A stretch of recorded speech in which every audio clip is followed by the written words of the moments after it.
અને મહત્વના સમાચાર પર નજર કરીએ તો બનાસકાંઠામાં 24 કલાકથી સાર્વત્રિક વરસાદ છે। લાખણી, થરાદ, ધાનેરા, ડીસામાં વરસાદ છેલ્લા 3 દિવસથી અનરાધાર વરસાદ વરસી રહ્યો છે। જિલ્લામાં મેઘમહેર, લાખણીના ગ્રામ્ય વિસ્તારમાં ધોધમાર વરસાદ, કોટડા, ભકડિયાલ, કુડા જેવા ગામોમાં વરસાદને પગલે ખેતરો અને રસ્તા બેટમાં ફેરવાઈ ગયા છે। ગ્રામ્ય વિસ્તારના અનેક ગામોનો જળબંબાકાર જેવી સ્થિતિ સર્જાઈ છે। હવામાન વિભાગની આગાહી પ્રમાણે જે રાજ્ય પર 3 સિસ્ટમ સક્રિય થઈ છે તેની અસર સ્પષ્ટપણે અત્યારે દેખાઈ રહી છે। બનાસકાંઠામાં 24 કલાકથી સાર્વત્રિક વરસાદ વરસી રહ્યો છે। લાખણી, થરાદ, ધાનેરા, ડીસામાં વરસાદ છેલ્લા 3 દિવસથી જિલ્લામાં મેઘમહેર, લાખણી ગ્રામ્ય વિસ્તારમાં ધોધમાર વરસાદ, કોટડા, ભકડિયાલ, કુડા જેવા ગામોમાં વરસાદ છે। વરસાદને પગલે ખેતરો અને રસ્તાઓ બેટમાં ફેરવાયા છે। ગ્રામ્ય વિસ્તારમાં અનેક ગામોમાં જળબંબાકાર જેવી સ્થિતિ સર્જાઈ છે।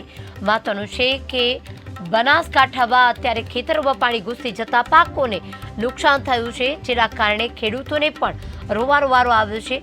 અતિવૃષ્ટિના કારણે લીલો દુકાળ જેવી સ્થિતિ દરેક જગ્યાએ જોવા મળી રહી છે। છેલ્લા 3 દિવસથી અનરાધાર વરસાદ વરસી રહ્યો છે।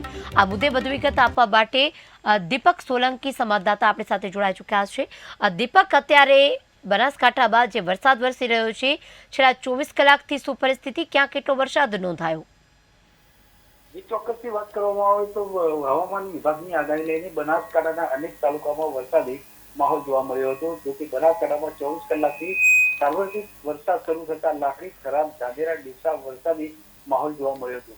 ત્યારે છેલ્લા 3 દિવસથી બનાસકાંઠામાં અલગ અલગ તાલુકામાં મેઘમહેર જોવા મળી છે। ત્યારે મહત્વની વાત કરવામાં આવે તો લાખણીના ગ્રામીણ વિસ્તારોમાં ધમાકેદાર વરસાદ વરસ્યો હતો। જોકે કોટડા, ભકડિયાલ, કુડા, ડીસા જેવા ગામોમાં ધોધમાર વરસાદ પડતા રસ્તા અને ખેતરો બેટમાં ફેરવાયા હતા।